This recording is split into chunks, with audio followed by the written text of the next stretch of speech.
La revista El Doctor en Casa presenta su programa El Doctor en Casa TV.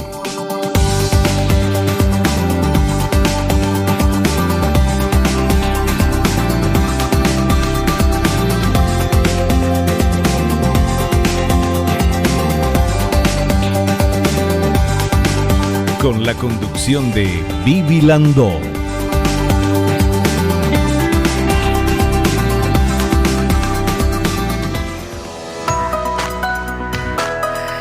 Hola, hola, hola, ¿cómo están todos? Muy, pero muy bienvenidos. Esto es El Doctor en Casa. Nosotros hoy vamos a hablar de enfermedad meningocócica en pediatría con la doctora Soraya Araya. Ella es pediatra infectóloga, jefa del Departamento de Urgencias de Pediatría del Instituto de Medicina Tropical, miembro de la Sociedad Latinoamericana de Infectología Pediátrica y ganadora del Premio Nacional de Ciencias 2016. Y va a estar con nosotros aquí hablándonos de esto. Pero para interiorizarnos un poquito más, vamos a ver esta placa, por favor, que habla del tema. Las enfermedades meningocócicas son causadas por la bacteria meningococo, que es uno de los muchos organismos que infecta la sangre y las meninges. La enfermedad más frecuente de ese tipo es la meningitis. La Organización Mundial de la Salud indica que en el periodo no epidémico el 25% de los afectados son menores de 1 año y el 50% menor de 3 años. Por eso es fundamental concientizar sobre la prevención, ya que es causa de muerte en niños de todo el mundo sin distinción. Bueno, y como ven, es un tema súper interesante, muy importante, y de repente uno escucha, hay meningitis en un colegio, lo que sea, ¿y qué hacemos? ¿Cómo se puede prevenir? ¿Hay alguna vacuna? ¿No hay? Bueno, todo eso vamos a consultar con nuestra invitada en la tarde de hoy.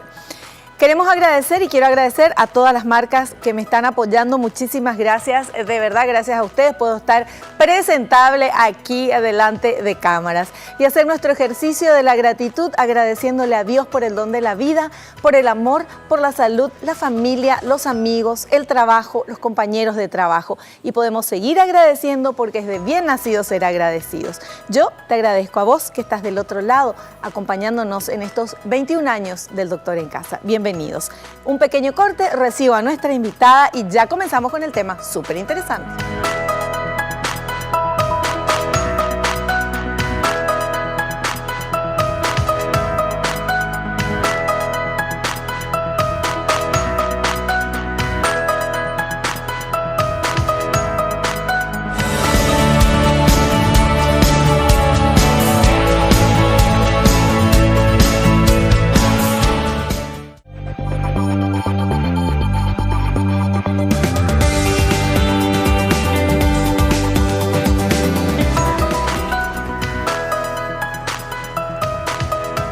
Estamos con nuestra invitada, ella es la doctora Soraya Araya, pediatra infectóloga. Doctora, bienvenida al programa, ¿cómo estás?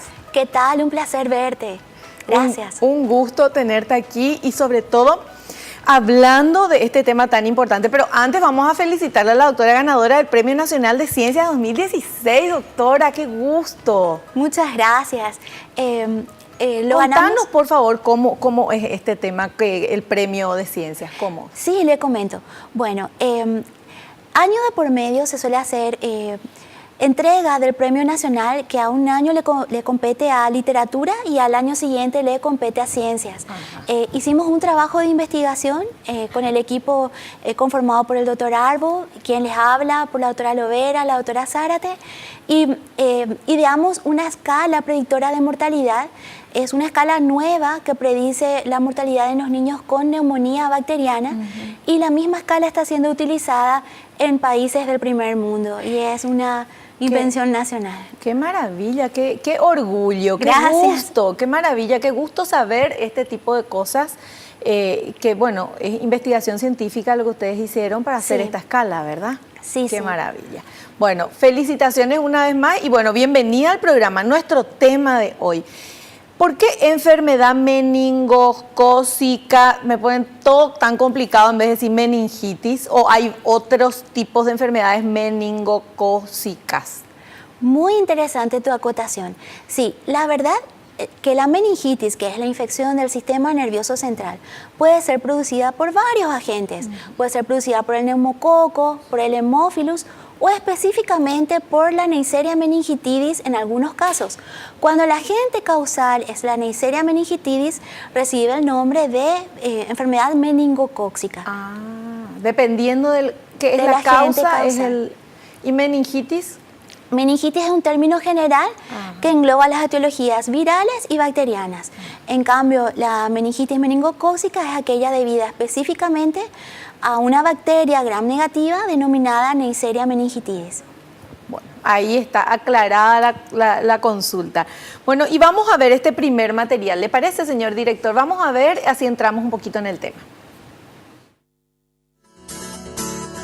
¿Qué es el meningococo? Neisseria meningiditis o meningococo es una bacteria que puede causar una infección severa, principalmente meningitis y sepsis, potencialmente fatal que se desarrolla rápidamente, por lo que se la considera una emergencia infectológica. La tasa de letalidad es variable, pudiendo llegar hasta un 25% en los adolescentes.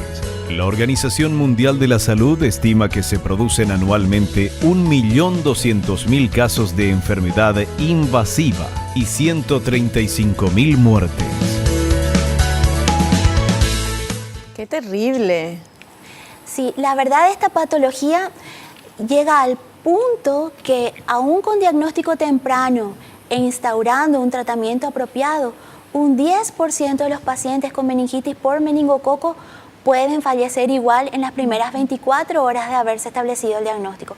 Por eso es importante que las madres sepan reconocer la patología, sepan qué medidas utilizar para prevenir esta terrible enfermedad. Claro.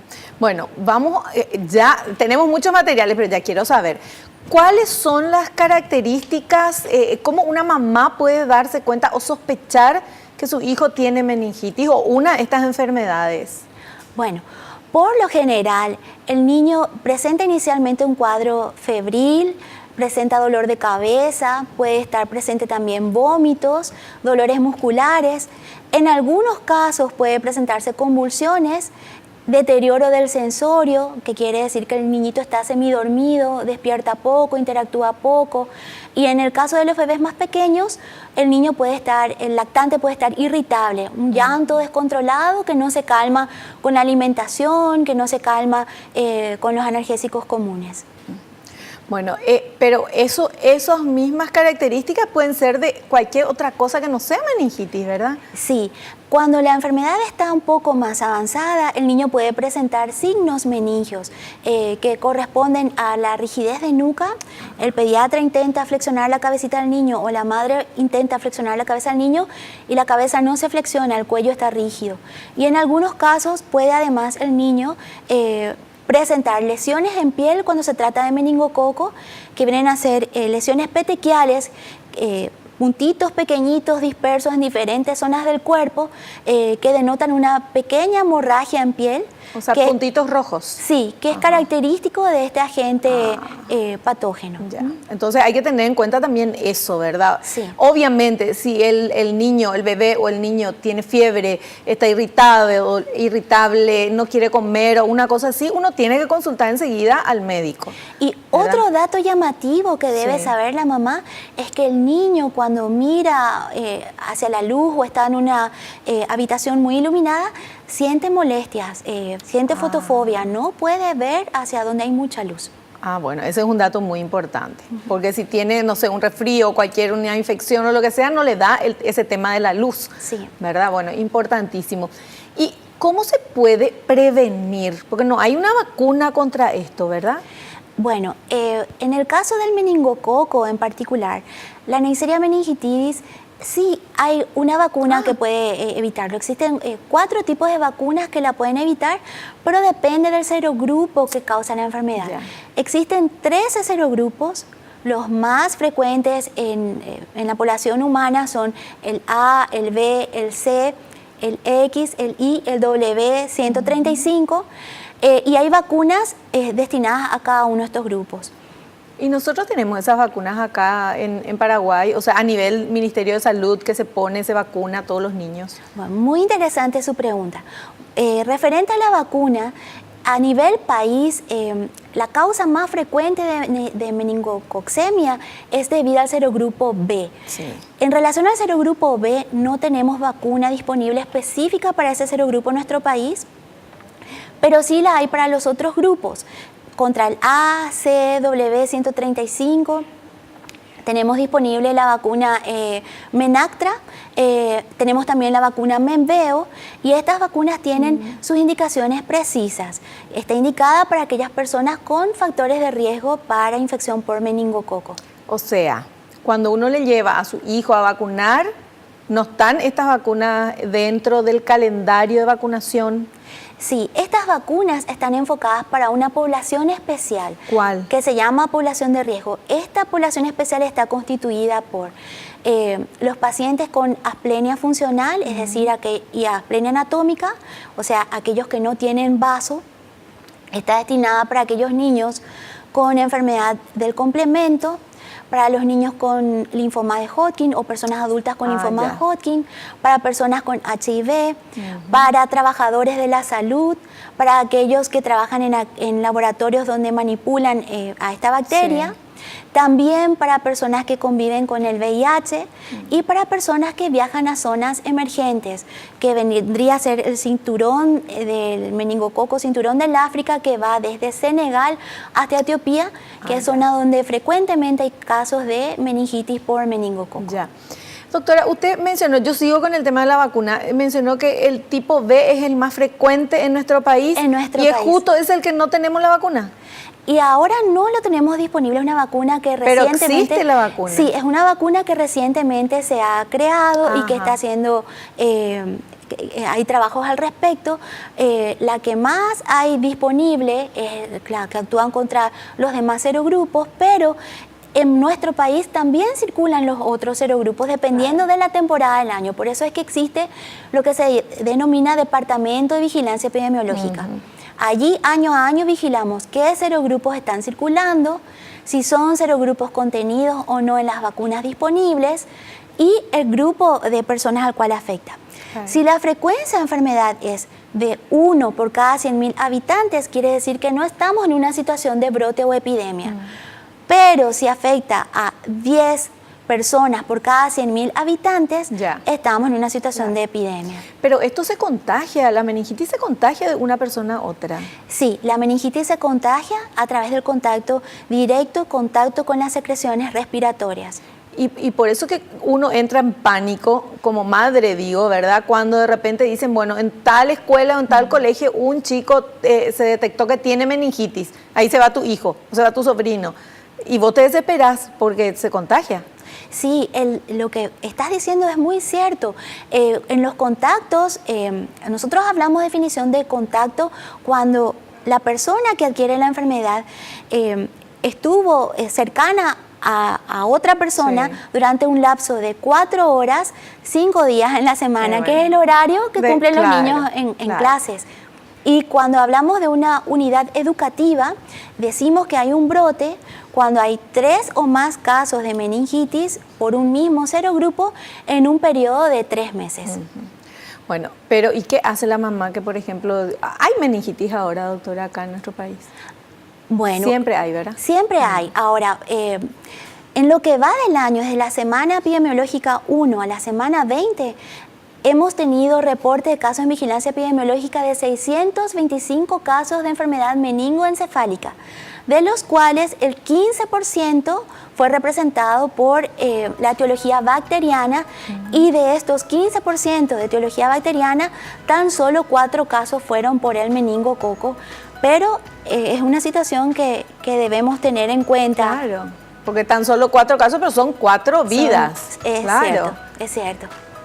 Y que, bueno, a la vuelta del corte ya la musiquita, ¿qué hacemos? ¿Qué hace la mamá? No quiero tampoco difundir un pánico, pero vamos a consultar con nuestra invitada qué hacer.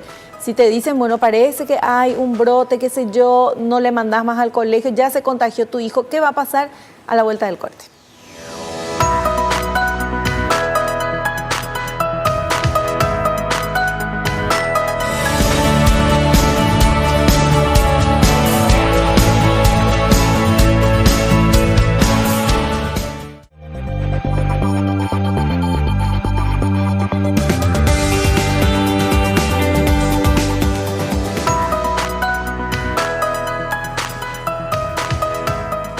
Bueno, y la consulta que quedó pendiente, ¿qué hacer cuando de repente dicen hay un brote de meningitis o algún tipo, esta enfermedad? Nosotros decimos meningitis a todos, pero alguna enfermedad meningocócica, por ejemplo, Sí. en un colegio, en una escuela donde se va mi hijo, ¿qué hago?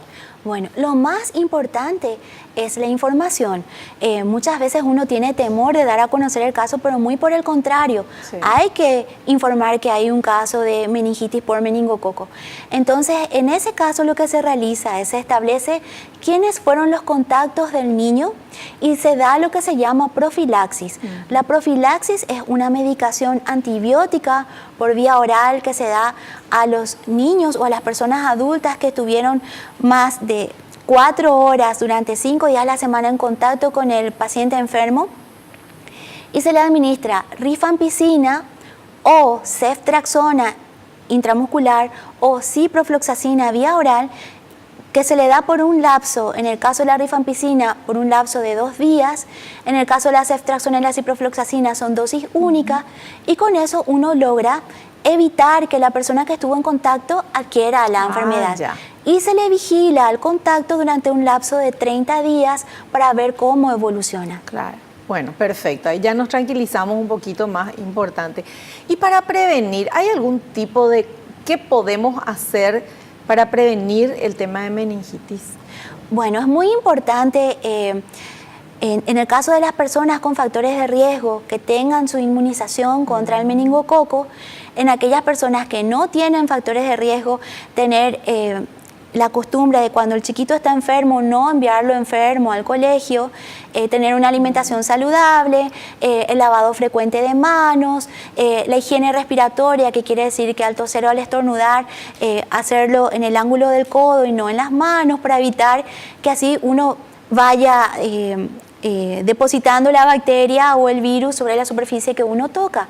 Y en el caso de que se identifique un caso índice de la enfermedad, informar a la unidad educativa, a su vez el pediatra que recibe al paciente informa a la unidad de vigilancia epidemiológica para que se puedan identificar los contactos con los que estuvo ese niño en los 7 días previo al inicio de la enfermedad y se pueda brindar la medicación apropiada para evitar esta enfermedad. Perfecto.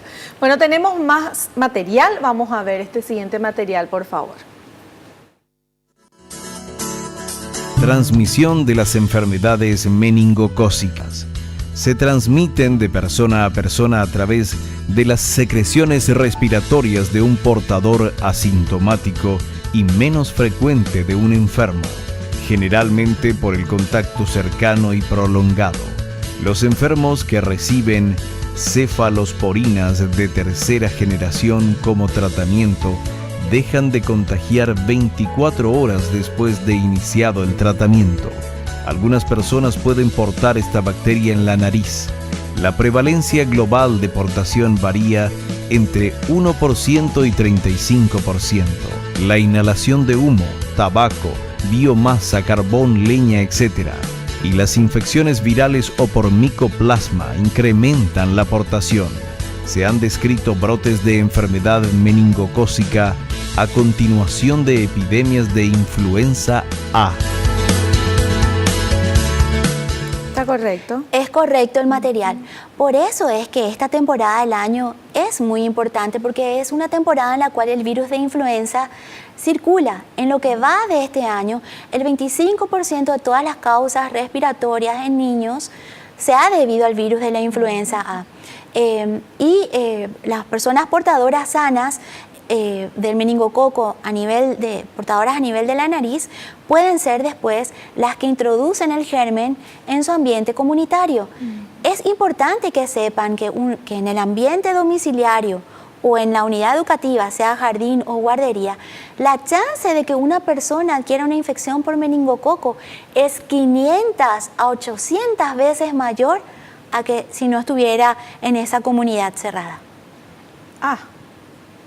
Bueno, entonces, ¿te imaginas? Hay que tener mucho cuidado. Sí, hay que tener mucho cuidado. Pero información, como dice la doctora, eso es lo importante, por eso estamos haciendo este programa, queremos aprender para poder prevenir. Y tenemos otro material que habla de los síntomas de la enfermedad meningocócica. A ver. Síntomas de la enfermedad meningocócica. Los niños presentan fiebre alta, cefalea, vómitos, dolores musculares, manchas rojas en la piel o petequias, sangrado en la piel. En ocasiones rigidez de nuca y o convulsiones. En las formas más severas, manos y pies mal perfundidos, secos y fríos. Somnolencia. Es así. Correcto, es así, sí. En un 30% de los casos, los pacientes pueden también presentarse con shock.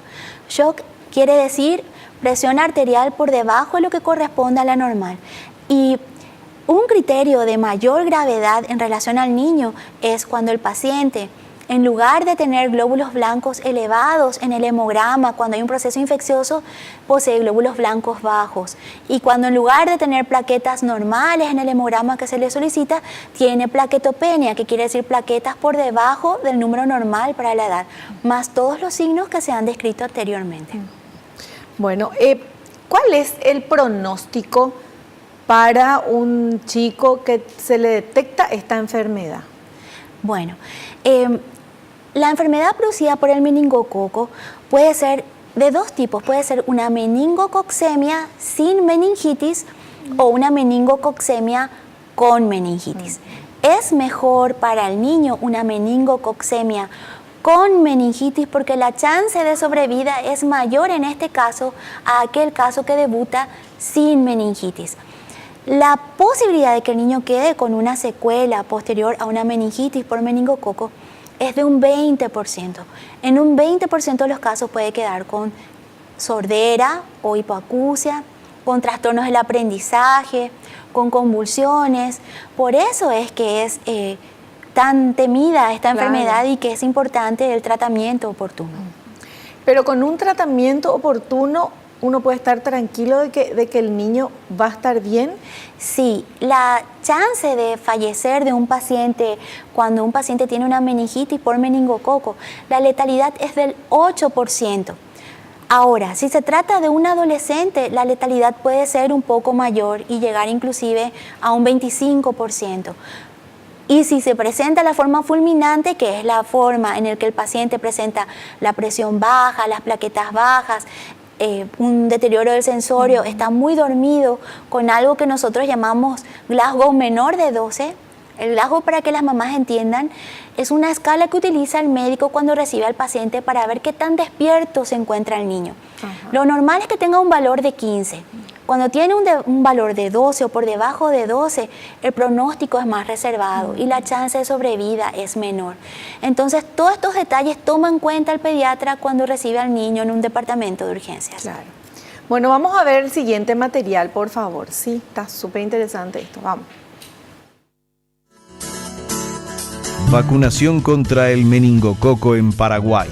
Actualmente en nuestro país la vacunación contra el meningococo no es obligatoria. El serogrupo más frecuentemente identificado ha sido el B. Deben recibir la vacunación personas con mayor riesgo como ser los niños con asplenia anatómica o funcional que no tienen vaso, personas con déficit de componentes terminales de complemento, con enfermedad de Hodgkin y otras neoplasias hematológicas, pacientes con VIH asintomáticos o sintomáticos, niños, adolescentes y adultos alojados en instituciones semicerradas, el personal de las fuerzas de seguridad, tripulación de aviones y navíos, viajeros a regiones epidémicas o hiperendémicas y el personal de laboratorio u otras áreas que manipulan cepas de esta bacteria. Está correcto lo que nos decías, ¿verdad? Es correcto el material. Quisiera agregar algo. Es importante saber qué países o qué zonas ahora se están considerando zonas epidémicas. Aquellas personas que por algún viaje intelectual o laboral deben viajar al África, es una zona donde hay muchos casos de meningococo y enfermedad por meningococo. También en ciertas zonas de algunos países árabes. En algunos países como en Estados Unidos, en Cuba, en Canadá, en Chile y en Argentina, la vacuna contra el meningococo forma parte de su esquema de inmunización global. Ellos no inmunizan solamente a las personas con factores de riesgo, ellos inmunizan a todos. Porque en Argentina, Brasil, Chile, Canadá, Estados Unidos, ocurre una situación particular. Hay mucha circulación del serotipo W135, también la hay del serogrupo C, y es por ello que estos serogrupos que sí están contenidos en las vacunas disponibles, uno trata de proteger a la comunidad y aplicar estas vacunas. Ahora, la realidad en Paraguay es otra, pero los departamentos de vigilancia siempre están al tanto de lo que ocurre año tras año para definir en qué momento será preciso o no. Actualmente para nuestro país es solo para poblaciones de riesgo. Ya. Pero y si, por ejemplo, alguien se quiere poner la vacuna, yo me quiero poner la vacuna contra la meningitis, por ejemplo, ¿puedo ir a comprar eso a nivel privado? Sí, a nivel privado está disponible en los consultorios de la mayoría de los pediatras. Existe, como le comenté, varios nombres comerciales, Menactra, Menveo, que son productos buenos, avalados por la Academia Americana de Pediatría, la FDA y los organismos internacionales que aprueban las vacunas. Claro, pero ¿esto uno puede ponerse una persona mayor también o solamente los niños? Generalmente pueden recibirla tanto niños como personas adultas. Se trata de proteger más a la población infantil, porque es en los menores de 5 años donde es más frecuente esta patología. Ya, perfecto. Hacemos un pequeño corte, a la vuelta continuamos charlando con nuestra invitada.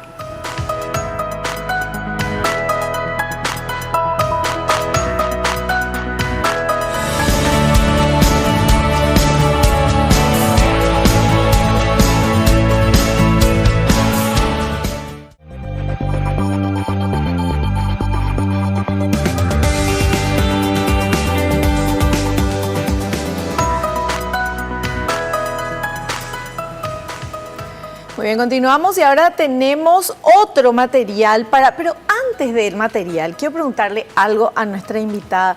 Cuando sucede este tema de meningitis o una de estas enfermedades en un colegio, en una escuela, se detecta eso, bueno, se hace todo esto que usted nos dijo de ver quiénes son los que estuvieron más cerca del niño, que en este caso van a ser los compañeros, la maestra, la familia, pero muchas veces las mamás ya no quieren enviar a sus hijos al colegio, aunque el chico que tuvo meningitis ya no vaya, ¿verdad? Porque tienen miedo, quieren que se cierre, que se fumigue, que se limpie, no sé. ¿Qué hay que hacer? Y que nos explique un poquito ese temor, si es fundado o no.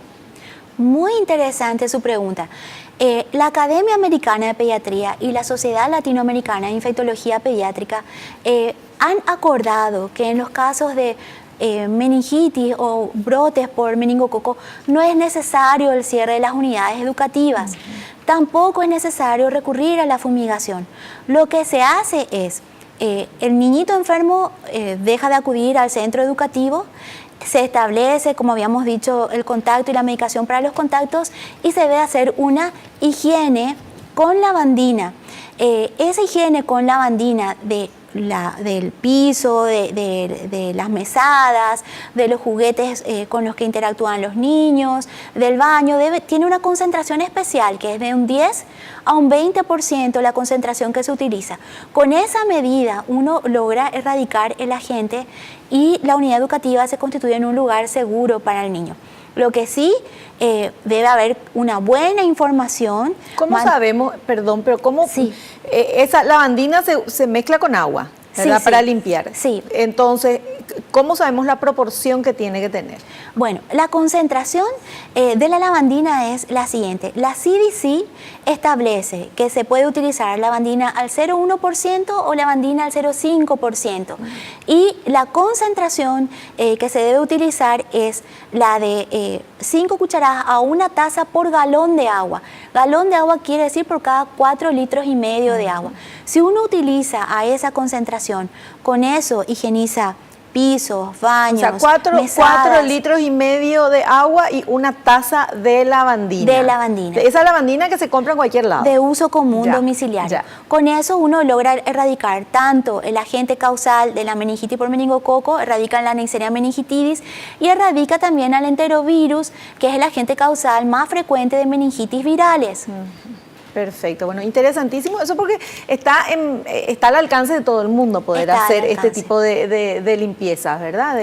Porque con detergente común no se mata estos bichos. En el Bueno, no sé caso, cómo se dice. muy buena pregunta. Bueno, hay ciertos agentes que con detergente común uno elimina, pero hay ciertos agentes como el enterovirus que uno con detergente común no lo elimina. Entonces, por eso es que tanto la CDC como la Academia Americana de Pediatría recomiendan en primer lugar el uso de lavandina. Perfecto. Bueno, tenemos otro material. A ver ahora el material. Modo de prevención de la enfermedad. Además de la vacunación, puede prevenirse si una vez confirmado el contacto con un caso comprobado de meningitis por Neisseria meningiditis, se administran antibióticos a todos los contactos. Es recomendable que ante la más mínima sospecha de esta enfermedad realicen una consulta oportuna con el pediatra. Durante los brotes en escuelas, guarderías o lugares donde existe una condición de hacinamiento, las mujeres embarazadas o personas con trastornos crónicos de glóbulos rojos deben acudir al médico para orientación preventiva. Sí. Está correcto, ¿verdad? Está correcto el material. Bueno, ¿qué recomendación le das a las mamás, a las no mamás, también a los papás, qué sé yo, a todo el mundo que está viendo este programa? Porque es como que a mí te pregunto y estamos aprendiendo, pero todavía hay una nebulosa que no me deja ver muy claro esto. ¿Cómo sabemos de dónde aparece? Hay épocas en que hay más o menos, tenemos que estar tranquilos, tenemos que estar todo el día con lavandina y limpiando todo. ¿Cómo viene la mano? Bueno, para tranquilizar a las madres, la frecuencia de una enfermedad meningocócica en Paraguay es baja. Nosotros estamos dentro de los países que no entran dentro de la categoría de los países con epidemia. Pero una vez que hay un caso identificado en una unidad educativa, lo importante es la consulta inmediata, reconocer los síntomas, que si el niño tiene dolor de cabeza, fiebre, vómitos, rigidez de nuca, fotofobia, lesiones petequiales en piel, que son esos puntitos rojos que le mencioné, deben buscar ayuda inmediata con su pediatra de cabecera. Tiene tratamiento esta patología. Se trata con cefalosporina tercera, que podría ser la cefotaxima o la ceftriaxona. Eso es antibiótico. Es un antibiótico endovenoso. Una vez que el niño recibe este antibiótico, 24 horas después de haber recibido el antibiótico, el niño deja de ser contagioso para las personas que están en su entorno. Esta enfermedad, gracias a Dios, tiene un modo de prevenir. Existen antibióticos vía orales que pueden tomar las personas que se consideran contacto, que vuelvo a repetir cuáles son: la rifampicina, en el caso de los niños, la ciprofloxacina, en el caso de los adultos, o la ceftriaxona intramuscular, que se puede utilizar tanto en niños como en embarazadas, y de este modo evitar que estas personas que estuvieron en contacto adquieran la enfermedad. Y si uno quiere ir un poco más allá, existe también la posibilidad de recurrir a vacunas. Claro. En el caso de embarazadas, por ejemplo, una embarazada que tuvo contacto con o su hijo tuvo meningitis o tiene meningitis, o estuvo en contacto, fue al colegio, a la escuela a buscar al chico y ahí lanzó UPAL, después se enteró de que el nenito tenía meningitis. ¿Qué pasa con esa embarazada, con ese bebé? Bueno, la embarazada siempre se considera como un paciente inmunodeprimido, Sí. Tienen las defensas más bajas. Entonces, lo ideal es que si la embarazada estuvo en contacto con un paciente con un diagnóstico confirmado de meningitis por meningococo, reciba la profilaxis. La profilaxis que puede recibir es la ceftriaxona intramuscular, 250 miligramos, y con esto ella va a evitar adquirir la infección que en el caso de una embarazada podría tener un pronóstico ominoso. Perfecto. Bueno, vamos a hacer un pequeño corte. A la vuelta tenemos preguntas de la gente para nuestra invitada.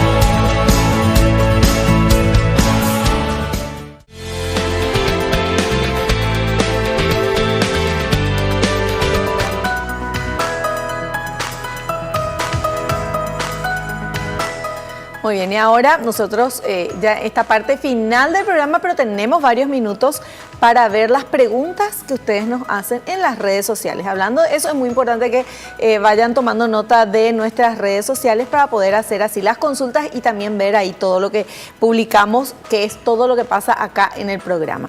Estamos con la doctora Soraya Araya hablándonos de este tema de enfermedad meningocócica en pediatría, que más conocida para nosotros meningitis, pero hoy aprendimos también que hay diferenciación.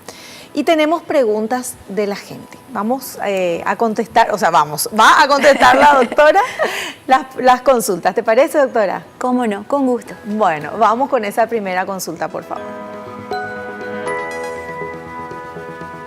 Silvia de Pedro Juan Caballero dice, ¿cuánto tiempo es contagiosa una persona infectada con una enfermedad meningocócica?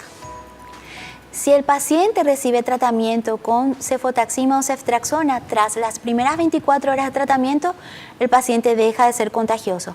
Y en aquellos contactos que iniciaron su profilaxis con antibiótico vía oral, luego de 24 horas, tampoco presentan ya aportación nasal ni riesgo de transmitir a otras personas. Ya. Y en el caso, doctora, de, no sé, de personas, de niños que tengan esto y que nadie se dio cuenta de que tenían o no se le dio la importancia necesaria o pensaron que era nada más que, no sé, un estado gripal o una cosa así y el chico no recibe enseguida la atención, esa familia y esa gente que está alrededor del niño también está con más posibilidades de estar contagiados, ¿verdad? Sí, lo ideal es que la profilaxis se inicie dentro de las primeras 24 horas establecido el contacto, pero si no se logra ese tiempo de oro de 24 horas, que es poco hablando en el día a día, igual se administra la profilaxis a todos los contactos que estuvieron con el caso índice en los 7 días previos a que el caso índice desarrollara la enfermedad. Por eso que es tan importante darle, valga la redundancia, importancia a cuando un niño no se siente bien o nos damos cuenta, bueno, los mayores también, ¿verdad? O nos damos cuenta de que hay algo que no está normal y no decir, no, es niño así, nomás ya le va a pasar, o mismo nosotros las personas adultas decir, no, ya se me va a pasar, voy a esperar, si mañana o si pasado estoy igual, ahí consulto con el médico. Eso es un error enorme porque se pierde ese tiempo tan importante de poder reaccionar, ¿verdad? Es cierto, Vivi, sobre todo porque en esta patología la meningitis por meningococo se considera una urgencia infectológica. Perfecto. Bueno, tenemos más consultas. Vamos a ver esta segunda pregunta, por favor. Mateo de Luque dice, luego del tratamiento, ¿se puede volver a contraer una enfermedad meningocócica? Mira qué interesante esta consulta. Muy interesante la pregunta. Por lo general, en una persona cuyo sistema inmune es bueno, no, es muy poco probable que vuelva a tener un segundo cuadro de enfermedad meningocócica. Pero en aquellas personas que no tienen vaso o que no tienen o que tienen asplenia funcional o que tienen linfoma o HIV o son personas con una enfermedad del complemento, que es un elemento del sistema inmune, en ellos sí puede haber infecciones recurrentes por meningococo. ¿Tenemos otra consulta? A ver. Valeria de San Lorenzo dice, ¿las enfermedades meningocócicas dejan secuelas? Sí, las enfermedades meningocócicas en un 20% de los casos dejan secuelas, que pueden ser hipoacusia, sordera, trastorno del aprendizaje, trastorno de la concentración, cuadros convulsivos e inclusive amputación de miembros. ¿Sí? Sí, porque en el caso de la enfermedad por meningococo se puede producir algo que se llama coagulación intravascular diseminada y puede haber formación trastornos en la circulación y puede el niño tener zonas del miembro que se vuelven negras, oscuras por mala circulación de sangre y finalmente ir a amputación de dedos, brazos, piernas. Es un cuadro especial, puede producir un cuadro fulminante y muy severo. Bueno. ¿Tenemos otra consulta más o esta fue la última? Tenemos una más. A ver. Oscar de Capiatá dice, ¿influye el clima en la transmisión de las enfermedades meningocócicas? Sí, Oscar, influye, porque pueden haber personas que sean portadores nasales de esta bacteria, que cuando hay un cuadro infeccioso viral, como el de la influenza, o un cuadro por micoplasma que se dan más frecuentemente en el invierno o en el otoño, la aportación puede aumentar y puede pasar la persona de ser de un portador sano, pasar a convertirse a una persona enferma. O aumentar el índice de portación, la cantidad de bacterias que tiene a nivel nasal, y esto ser causa de transmisión a un miembro de la familia o a un miembro comunitario. Bueno, aclaradas todas las consultas que nos hicieron, nosotros queremos agradecerte, doctora, el estar acá en el programa, y si querés resaltar algo de todo lo que estuvimos hablando, ¿qué te parece lo más importante que sepan nuestros televidentes? Lo más importante, queridas mamás, es saber reconocer la enfermedad, darle importancia a los signos y síntomas que refiere su hijo. Una consulta oportuna, y si su hijo es uno de los niños que se encuentra dentro de los grupos considerados factores de riesgo, recurrir a la inmunización. Perfecto, súper claro. Gracias, doctora, y te esperamos en un próximo programa. Muy amable, gracias a usted. Muchas gracias. Nosotros nos despedimos hasta el próximo programa, si Dios así lo permite. Espero que te haya gustado, que hayas aprendido como lo hicimos todos aquí. No te olvides, naciste para ser feliz, no te conformes con menos. Chao, chao.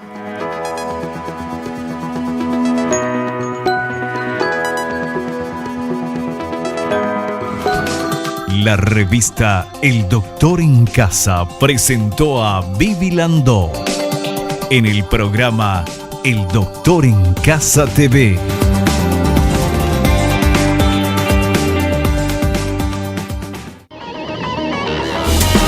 Fue una realización de Alicante.